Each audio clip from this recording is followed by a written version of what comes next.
hipertensión arterial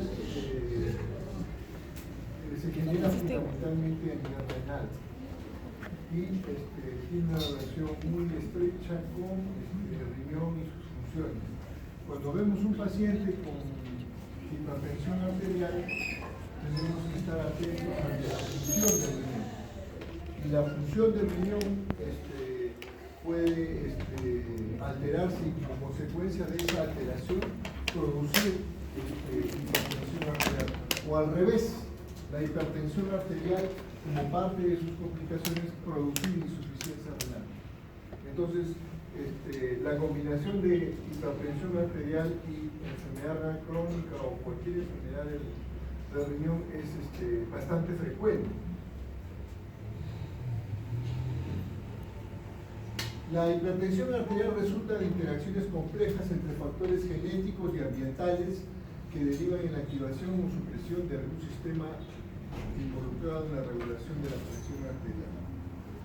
Eso explica por qué en algunos pacientes le hace bien un antihipertensivo y por qué en otro tipo. ¿No? Si se acuerdan del concepto de presión, presión es una fuerza que se aplica sobre una superficie. La fuerza está dada fundamentalmente por la fuerza de la contractilidad del corazón y la superficie es la superficie del endotelio. De manera que la presión arterial puede aumentar, ya sea porque hay un problema en el corazón o porque el endotelio simplemente está alterado. Y la alteración se traduce en rigidez o se traduce en constricción, que va a producir aumento de la presión arterial.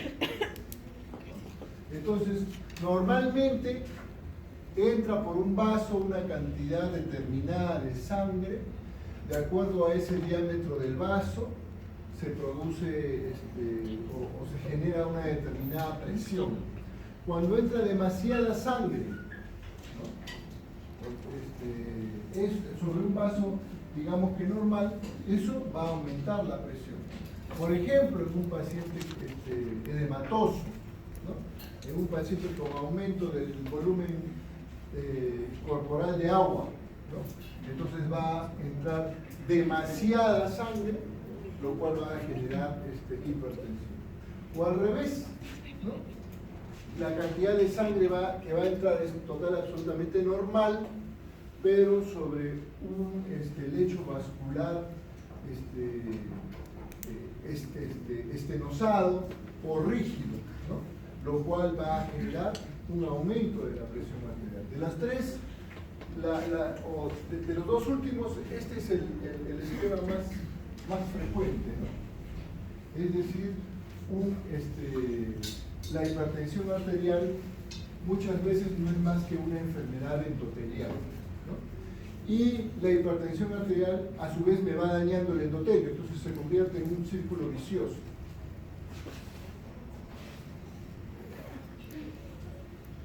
La enfermedad renal crónica, ya saben ustedes cómo es la clasificación del 1 al 5, ¿no? Y en cualquiera de estos estadios la enfermedad renal crónica se puede acompañar de hipertensión arterial, ¿no? Es más, un paciente con hipertensión arterial ya es un paciente que tiene enfermedad renal crónica estadio 1, es decir, puede tener una función del riñón normal, pero la hipertensión arterial pasa a ser una amenaza constante sobre el riñón, lo cual genera una enfermedad renal crónica.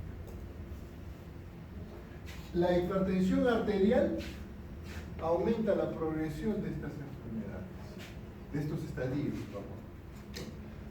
El paso del estadio 1 al 5 va a ser mucho mayor en un paciente hipertenso. Entonces, ¿qué situaciones de riesgo de desarrollar enfermedad renal crónica? Todas estas, hipertensión arterial. Es decir, la hipertensión arterial me favorece el desarrollo de enfermedad renal crónica. Y el desarrollo de enfermedad renal crónica me favorece la hipertensión arterial. Hay un exceso en el diagnóstico de enfermedad renal crónica por hipertensión arterial. Más o menos de todos los pacientes con enfermedad renal 5, aquí en el Perú 30-40% son hipertensos, entonces se pretende generar una relación de causa-efecto, pero no necesariamente es así, porque la mayoría de veces la enfermedad renal crónica es la que ha producido la hipertensión y no al revés.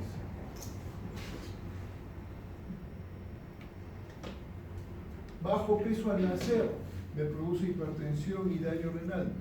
¿Por qué? Porque hay una disminución en el número de las nefronas. Una disminución en el número de nefronas, reducción en el área de filtración, hipertensión glomerular, sistémica y daño renal. Por eso que es más frecuente la hipertensión arterial y la enfermedad renal crónica en los niños con bajo peso al nacer, porque tienen una masa nefronal disminuida. Todos estos ejemplos es para que entiendan la estrecha relación que hay entre hipertensión arterial y enfermedad renal crónica. Factores de susceptibilidad de desarrollo de enfermedad renal crónica. Factores de iniciación, hipertensión arterial. Factores de progresión, hipertensión arterial.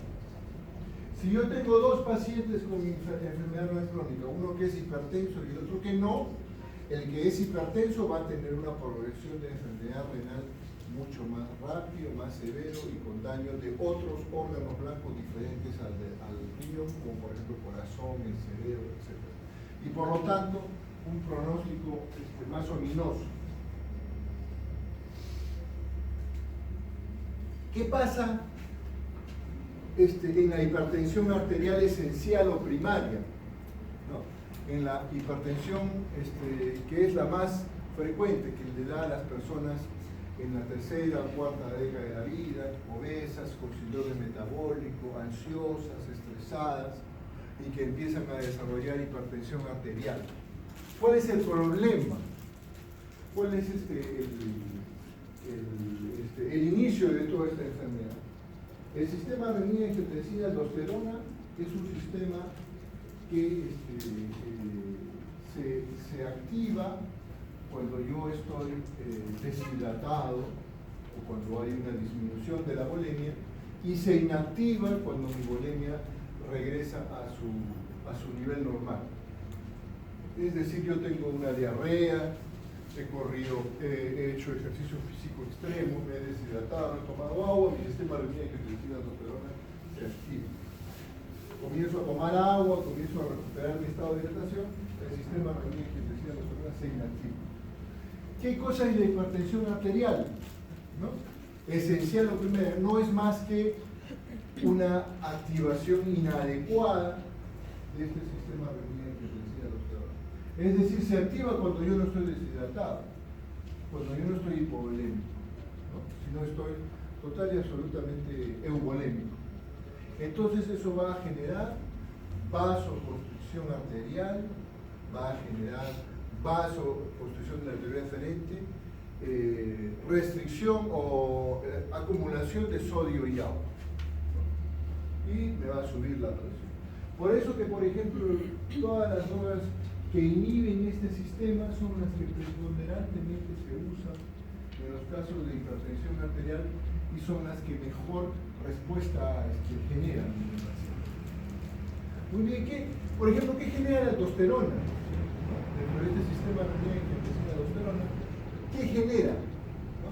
Genera fibrosis, inflamación tubular intersticial y insuficiencia renal crónica, y la hipertensión arterial se retroalimenta, ¿no?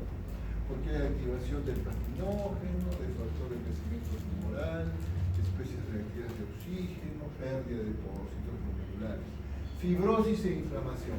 Es decir, la activación constante del sistema renin-angiotensina-aldosterona me va a producir fibrosis e inflamación. Por eso que seguramente aproximadamente el 17% de los hipertensos esenciales o primarios van a ser enfermedad renal crónica. Una de las causas sería toda esta cascada.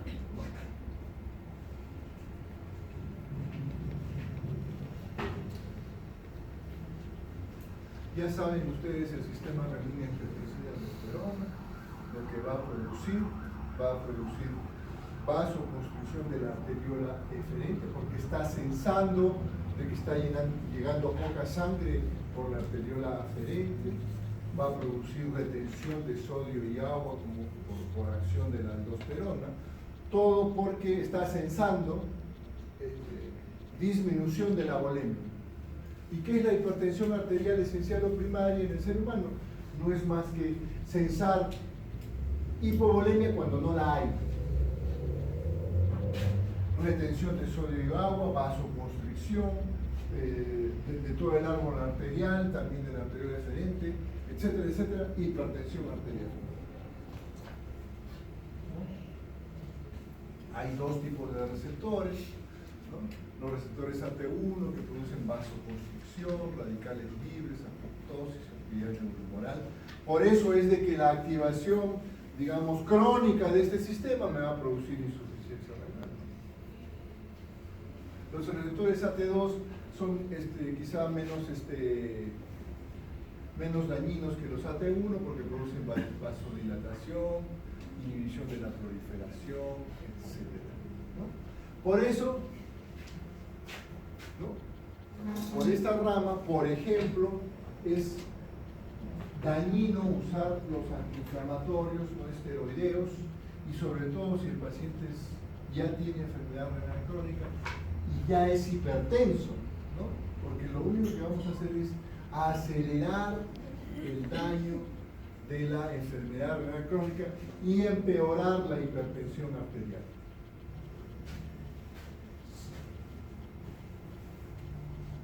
El aparato yuxtaglomerular que recibe el estímulo de la angiotensina 2, ¿no? Más o menos esa es su anatomía, va a sensar hipovolemia o disminución de la presión en la aferente y va a producir vasoconstricción en la eferente y activación de la aldosterona.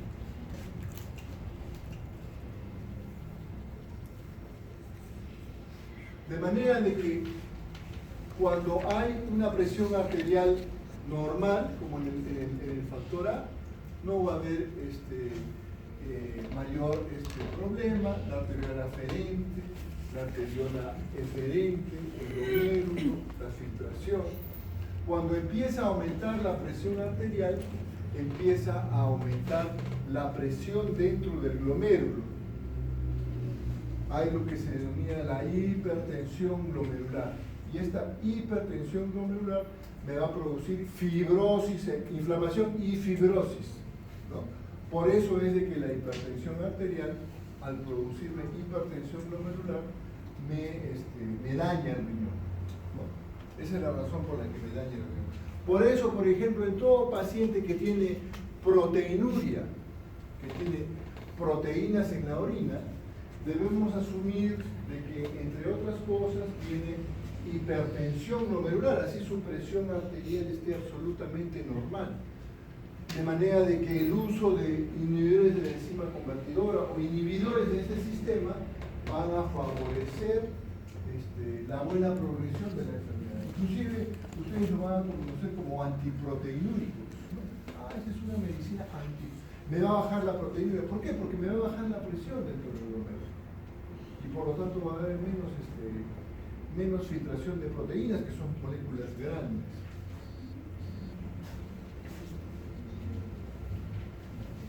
Factores probablemente relacionados con hipertensión arterial en la enfermedad renal crónica. ¿Por qué el paciente con enfermedad renal crónica hace hipertensión arterial? Quizá hemos estado analizando al inicio al revés la hipertensión arterial que me produce enfermedad renal crónica. Aquí lo analizamos de diferente óptica. La enfermedad renal crónica que me produce hipertensión arterial, porque hay una hipertensión preexistente, porque hay un aumento del volumen extracelular, estimulación del sistema renina-angiotensina-aldosterona, esta expansión del volumen, por ejemplo, en un paciente dermatoso, como hemos visto en los gráficos al inicio, me va a producir hipertensión arterial.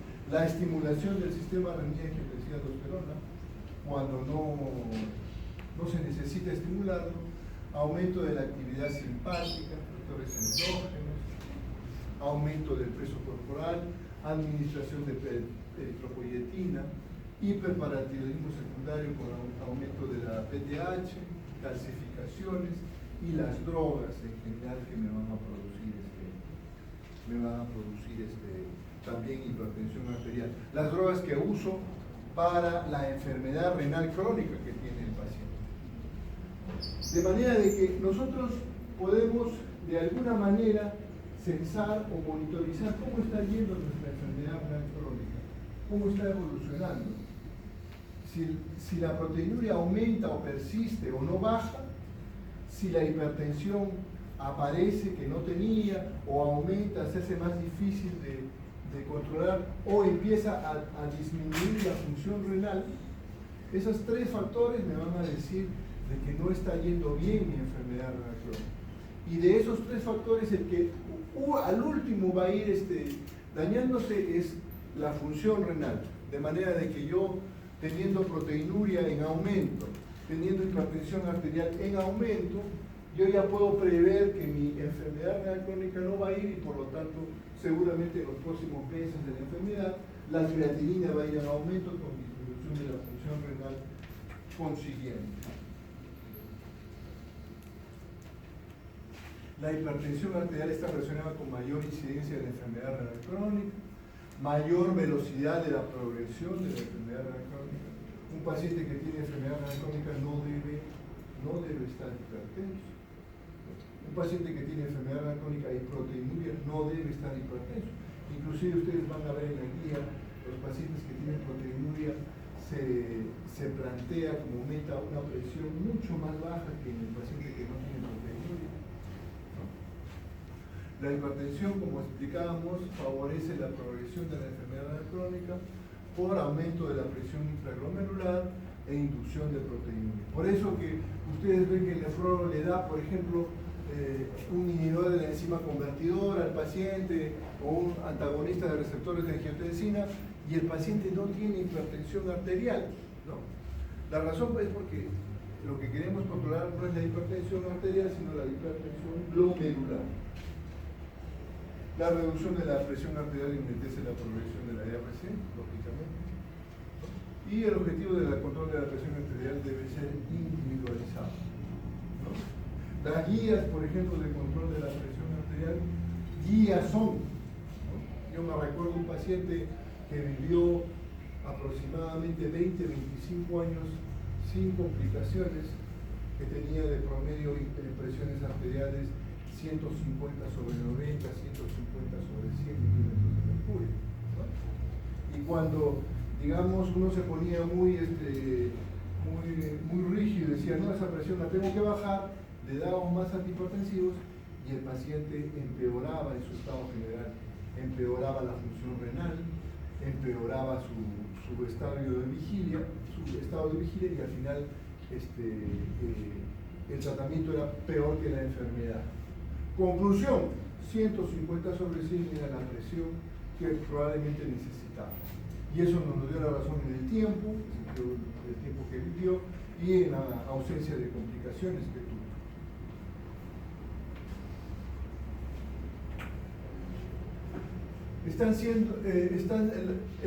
Los objetivos en las pacientes que tienen enfermedad renal crónica es los objetivos de hipertensión arterial es menor que en el común de la gente, ¿no? Debajo de 130-80, con la salvedad que muchas veces es imposible llegar a ese grado de presión. El tratamiento farmacológico debe acompañarse de cambios en el estilo de vida. Consumimos mucha sal, ¿no? Entonces eso dificulta tremendamente el control de la presión arterial.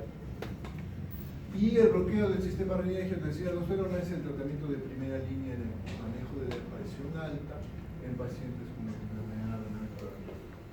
Paciente con hipertensión arterial y compromiso neurológico, probablemente los calcioantagonistas.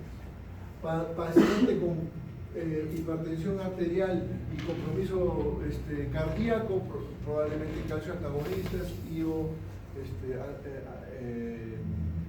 inhibidores del sistema renina-angiotensina-aldosterona.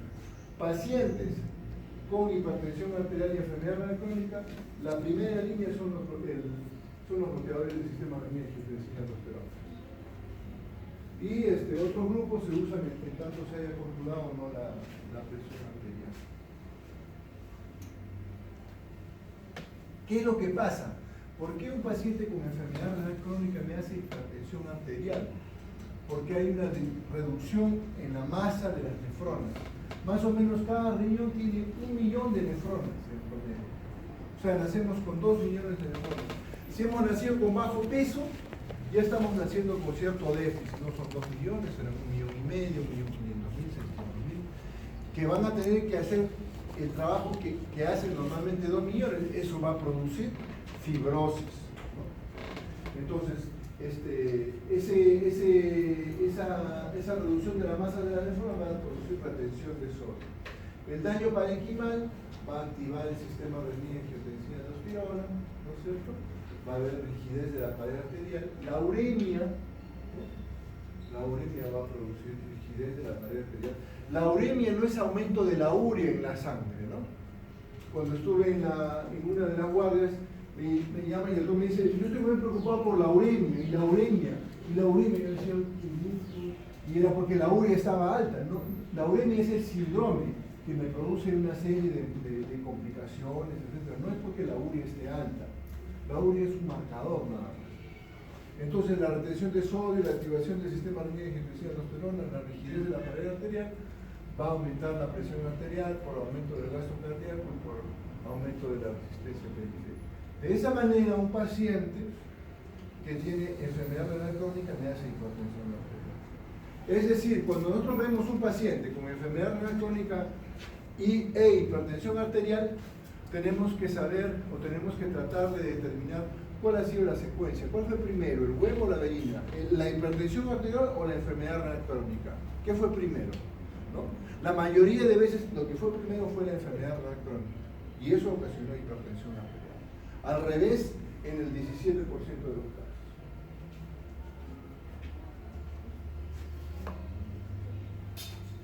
¿No? Igual, la diabetes me produce hipertensión arterial, o haya una hipertensión arterial asociada, hipertrofia del ventrículo izquierdo, enfermedad renal, insuficiencia renal, enfermedad cardiovascular, aumento de la mortalidad. Por eso el paciente hipertenso con enfermedad renal crónica se muere más que el paciente con enfermedad renal crónica únicamente, ¿no? En la mañana veíamos un paciente que tenía insuficiencia renal crónica por uropatía obstructiva, que no produce hipertensión arterial. Ese paciente va a tener un mejor pronóstico que el que tiene hipertensión arterial, ¿no? Que se va a morir más rápido, va a tener más complicaciones, etc.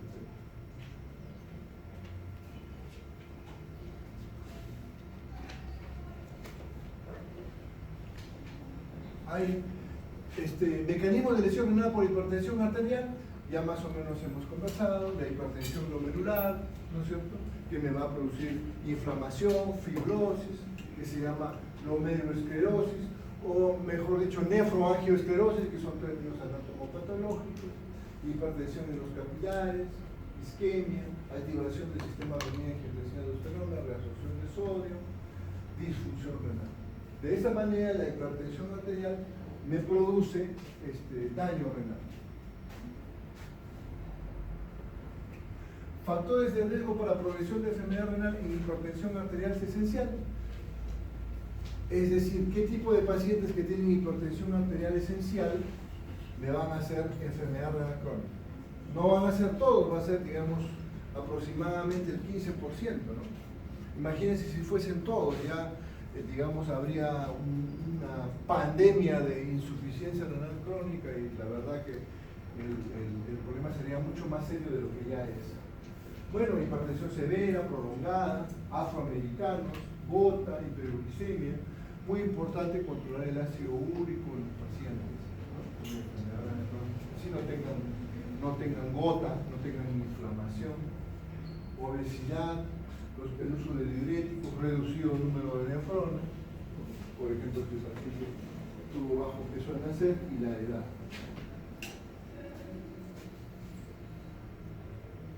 Aumento de la presión renal en la enfermedad renal, al revés. ¿Por qué la enfermedad renal produce aumento de la presión arterial? Porque hay retención de sodio, hay actividad inapropiada, como estábamos diciendo, del sistema renina angiotensina aldosterona, hiperactividad simpática y alteración de la vasodilatación con disfunción endotelial. Imagínense en el contexto de un paciente en estas características, le damos su diclofenaco, le damos su ketorolaco, le tomamos su tomografía, etc. El problema se multiplica.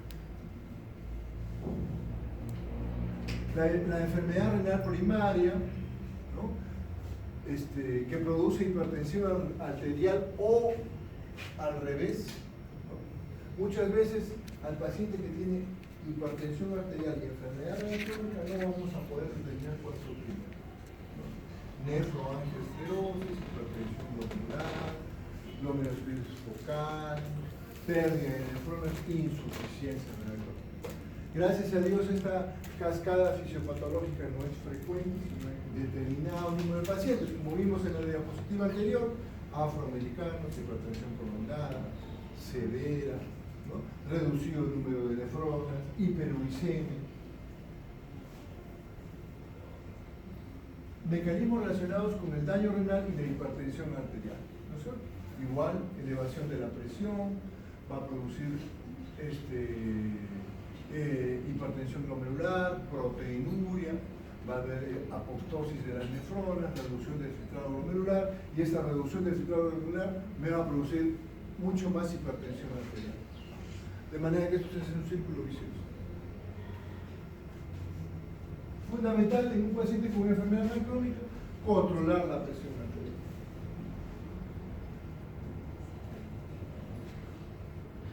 Igual el sistema renina angiotensina aldosterona, hipertensión glomerular, estrés oxidativo, disfunción endotelial, me va a producir glomerulosclerosis, fibrosis, inflamación y fibrosis, daño renal.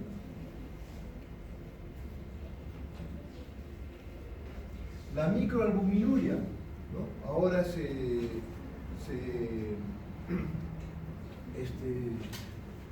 usa la microalbuminuria como un marcador de empeoramiento, por ejemplo, del pronóstico de la hipertensión arterial o de otro tipo de enfermedades. Es decir, un hipertenso con microalbuminuria ya va a ir peor que un hipertenso sin microalbuminuria.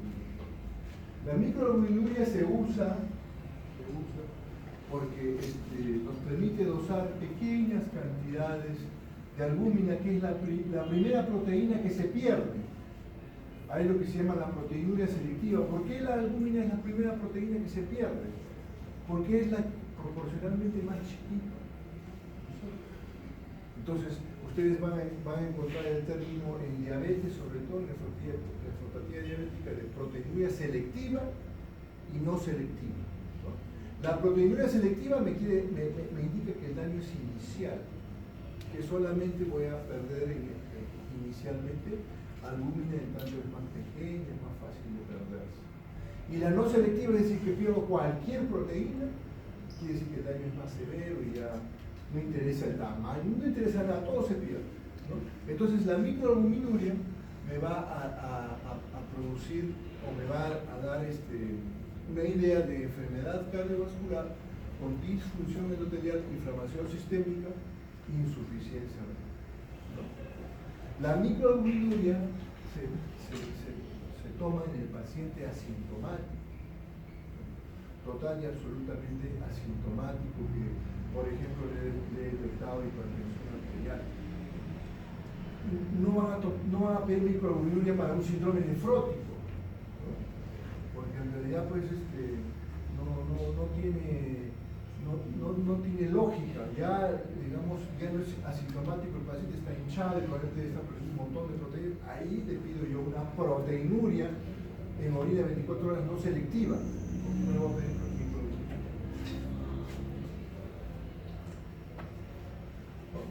Disfunción endotelial, inflamación, trombosis, daño de órgano blanco, arteriosclerosis, complicaciones cardiovasculares. Es decir, ¿cuál es el problema? ¿Cuál es el quid del asunto? El quid del asunto es el endotelio. El endotelio, ya sea porque genera la hipertensión o porque la sufre, ¿no? Se va a dañar en la hipertensión arterial, se va a dañar en la enfermedad renal crónica. Y eso va a producir el daño, digamos, en todos los órganos blancos, etc. Por eso es tan frecuente la hipertensión arterial y la enfermedad renal crónica. Sepan ustedes de que el riñón no es más que un cúmulo de vasos, ¿no? Como algunos túbulos, etc. Pero más del 80% del tejido de un riñón son vasos, ¿no? Es el órgano más proporcionalmente vascularizado de toda la economía, ¿no? Por eso que es tan difícil, por ejemplo, hacer una biopsia renal, porque el riesgo de sangrado es mayor, porque hay una cantidad excesiva de vasos. Es decir, hay una cantidad excesiva de endotelio. Es decir, cuando yo tenga difusión endotelial, el riñón va a ser uno de los primeros órganos en dañar.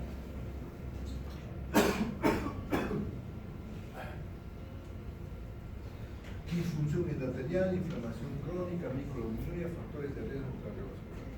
El principal factor de riesgo cardiovascular, el más potente que la hipercolesterolemia, más potente que la hipertensión arterial, más potente que la hipertensión arterial, es la enfermedad renal crónica. Por eso, ¿cuál es la principal causa de muerte en los pacientes con enfermedad renal crónica? No es la diálisis, la hipercalemia, la acidosis, son complicaciones cardiovasculares, ¿no? Son complicaciones cardiovasculares que los matan, ¿no? Es más, en la mortalidad se ve una cosa bastante dramática, ¿no? La diferencia de frecuencias entre enfermedad renal 4 y 5 más o menos es de 15 puntos, ¿no? Es decir, de todos los pacientes con enfermedad crónica, aproximadamente el 15 al 18% tienen enfermedad renal crónica estadio 4 y a estadio 5 llegan 5 o 6%. Entonces, ¿qué pasó con esas diferencias? 15, 16, 17%, 5%. Esa diferencia de 4 a 5, ¿qué pasó? Se murieron. Entonces, por eso de que nosotros dializamos los pacientes que llegan a morir, son pacientes sobrevivientes, con muchas complicaciones. Por eso que la hemodiálisis tiene tan mala reputación, ¿no? Porque mira, lo dializaron y se murió al mes, a los 2 meses. Lógico, ¿por qué? Porque no solamente estaba afectado su riñón, estaba afectado todo su endotelio. Entonces se muere de un infarto agudo del miocardio, se muere de un accidente cerebrovascular, ¿no es cierto? Se mueren de eso, porque son pacientes sumamente complicados.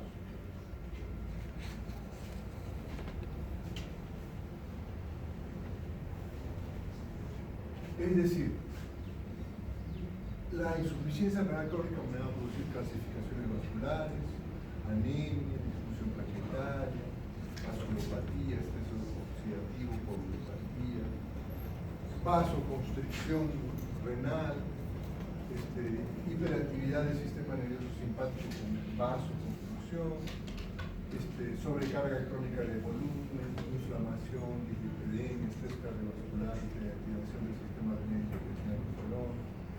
Todo eso me va a dañar el endotelio, me va a dañar la vasculatura y por lo tanto voy a tener un factor de riesgo cardiovascular bien alto. Por lo tanto, mi primera causa de muerte va a ser insuficiencia renal crónica. Un paciente en la tercera década de la vida con enfermedad renal crónica 2 a 3 tiene las mismas posibilidades de morirse de un problema cardiovascular que un paciente mayor de 70 años sin enfermedad renal crónica, para que tengan más o menos una idea. Si yo tengo una enfermedad renal crónica, lo que más va a sufrir es la vasculatura.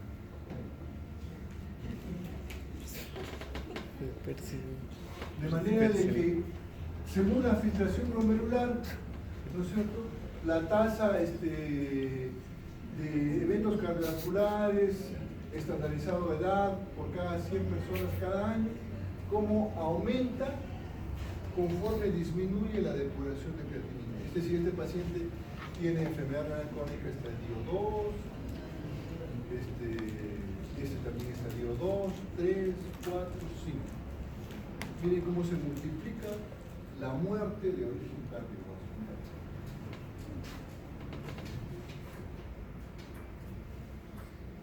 La la historia natural de la enfermedad cardiovascular y renal, al final no son más que la misma enfermedad. No son más que la misma enfermedad. Accidentes cerebrovasculares, complicaciones miocárdicas del corazón, enfermedad renal crónica, no son más que la misma enfermedad. Con diferentes signos. Ah, tú tienes tifoidea, sí, a mí me dio fiebre. No, a mí me dio más diarrea, a ti más dolor de estómago, pero todos eran tifoidea. Más o menos así tienen que ver la disfunción endotelial.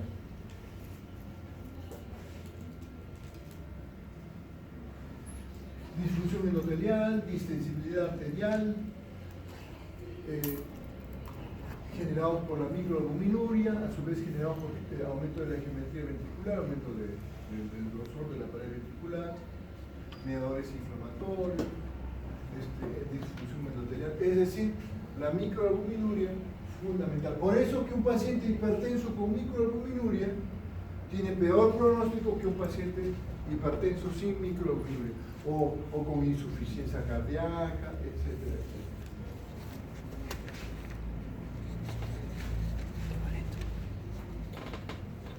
Esquema de progresión de la afectación renal y vascular, factores de riesgo cardiovascular, lesión de una mediana, en este caso es el riñón, enfermedad clínica asociada y muerte.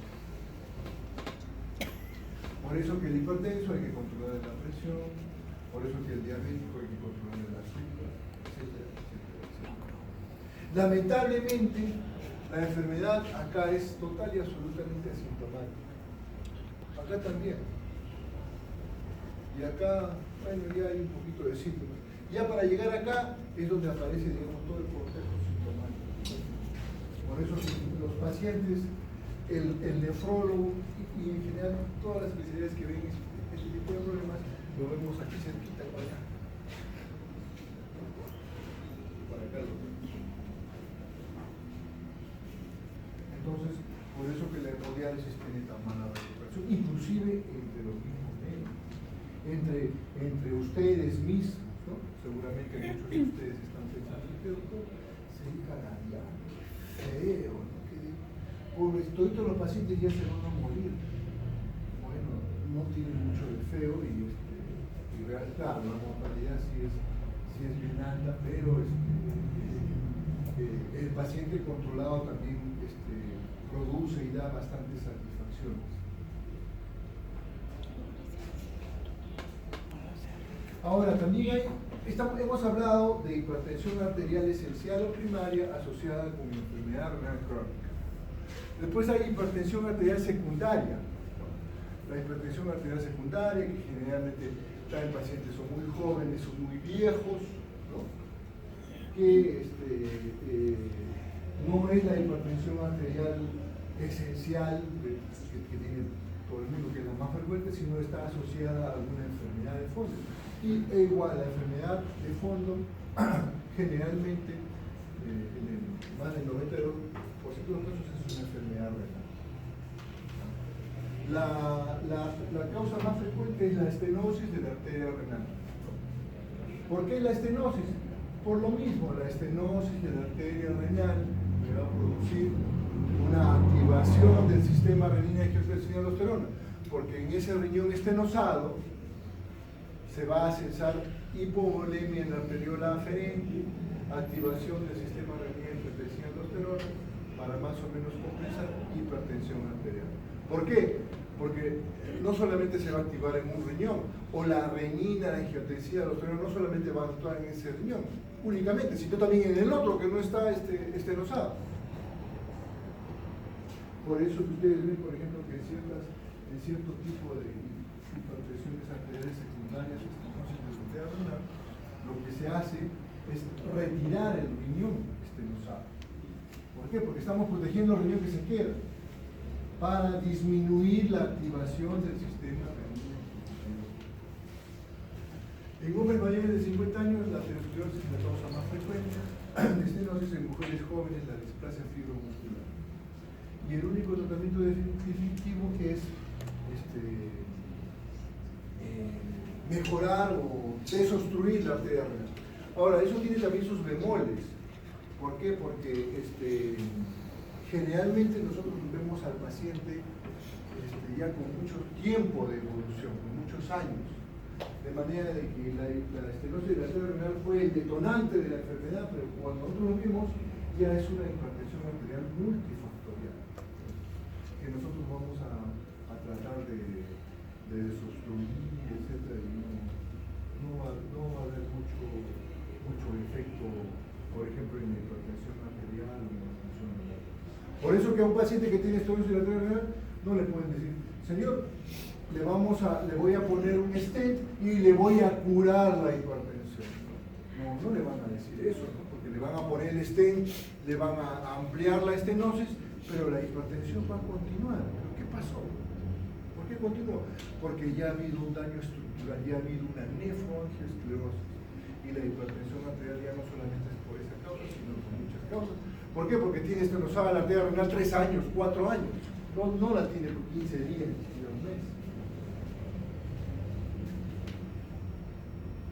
Sospecha, edad de comienzo menores de 20 años o mayores de 50 años, presiones arteriales bien severas, comienzo brusco de hipertensión arterial, con lesiones de órgano como la retina, hay insuficiencia renal y hay cardiomegalia o hipertrofia.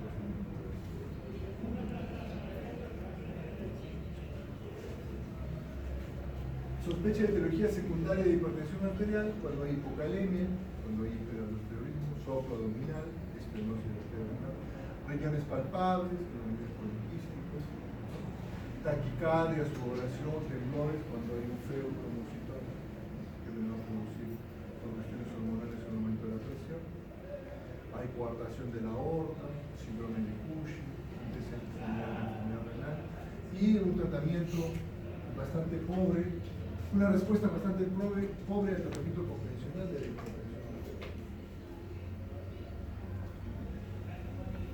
Es el estrechamiento de una o ambas arterias, ¿no?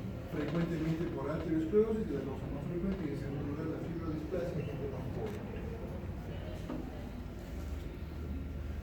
Entonces, aquí hay una combinación estenosis arterial renal con hipertensión con insuficiencia renal crónica que se juntan. Nosotros generalmente encontramos al paciente acá. ¿No? O sea, no podemos decirle que vamos a curar de la hipertensión y no tomes ninguna pastilla. En el mejor de los casos, de tomar 5 o 6 pastillas para la presión, pasará a tomar 1 o 2, pero siempre va a quedarse hipertenso crónico. ¿No? Si es que mejoro esto. ¿Por qué? Porque ya hay otros problemas que se añadieron, dado de que esta estenosis ha tenido mucho tiempo de evolución. Las causas, más frecuente arteriosclerosis y fibrodisplasia.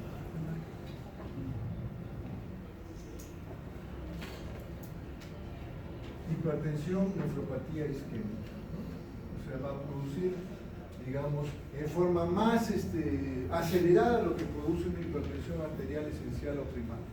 Es decir, va a producir nefroangiosclerosis. La única diferencia entre la primaria y la secundaria es de que la hipertensión arterial secundaria, esta nefroangiosclerosis, va a ser mucho más rápida. Esto es para que más o menos tengan una idea de cómo aparece en las curvas del radiogranograma, ¿no? Hay una disminución de la función del riñón. Esta es una curva más o menos normal. Hay una disminución de la función del riñón. El test de captopril, que ustedes van a leer, etc., muchas veces va a ser negativo, igual tiene estenosis arterial, porque el test de captopril va a ser positivo al inicio de la estenosis arterial. Después ya no hay ninguna diferencia con usando unidades de enzima convertidora ni nada por eso. Entonces ahí están viendo una estenosis de la arteria renal. ¿Qué se hace habitualmente? Se evalúa cómo está la función de este riñón estenosado. Si la función de ese riñón estenosado está en menos del 15%, ese riñón tiene que salir, ¿no? Si está 20, 30%, entonces se trata la estenosis con stent, con la cirugía, etc. porque ese riñón todavía está funcionando. Y fundamentalmente es para proteger al otro riñón.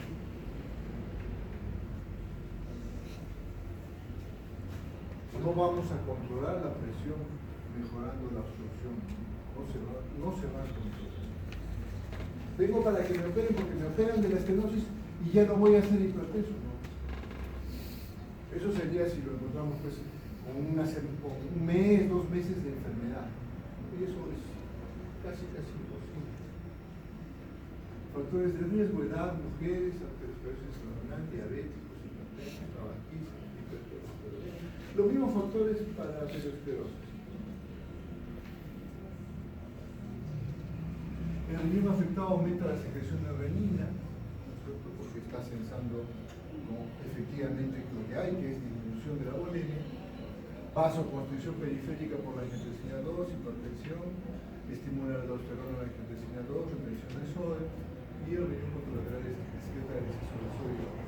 Esta vasoconstricción, esta retención de sodio es en los dos, o sea, fundamentalmente están dos en uno, pero la acción va a ser sobre los dos. Por eso que el riñón sano, entre comillas, es el que probablemente más sufre. Diagnóstico: edad, inicio abrupto, empeoramiento de la presión previamente controlada, estenopatía acelerada, insuficiencia renal aguda con uso de IECAS o ARA2. ¿Por qué? ¿Qué pasa si yo bloqueo el sistema renina-angiotensina de aldosterona en un paciente que tiene estenosis de la arteria renal? En ese riñón estoy bloqueando un mecanismo de defensa. Y un mecanismo de defensa que está haciendo efecto, ¿no? Que más o menos está mejorando la irrigación de ese riñón. Lo bloqueo y la irrigación en ese riñón estenosado colapsa. ¿Y qué pasa? Se percibe, digamos, la disminución o la ausencia de función en ese riñón después del uso de este tipo de drogas. Lógicamente, este problema solamente se gesta cuando la estenosis es reciente o medianamente reciente. Hay aterosclerosis, edema, hipertensión no controlada. Son hipertensiones mucho más serias, de controlar, más severas. Soplo de abdominal sistodiastólico, cosa que a veces no es muy frecuente, porque generalmente lo dan en pacientes ateroscleróticos, gordos, con una cintura abdominal grandaza, ¿no? Entonces es difícil ahí en ese contexto tratar de encontrar un soplo o algo así. Esclerosis hipertensiva, hipertensión asociada a estenosis crítica, enfermedad renal aterosclerótica. La hipertensión neuromuscular se presenta con hipertensión, deterioro renal con uso de IECAS al inicio, enfermedad renal crónica, proteinuria y edema. ¿Tienen alguna pregunta?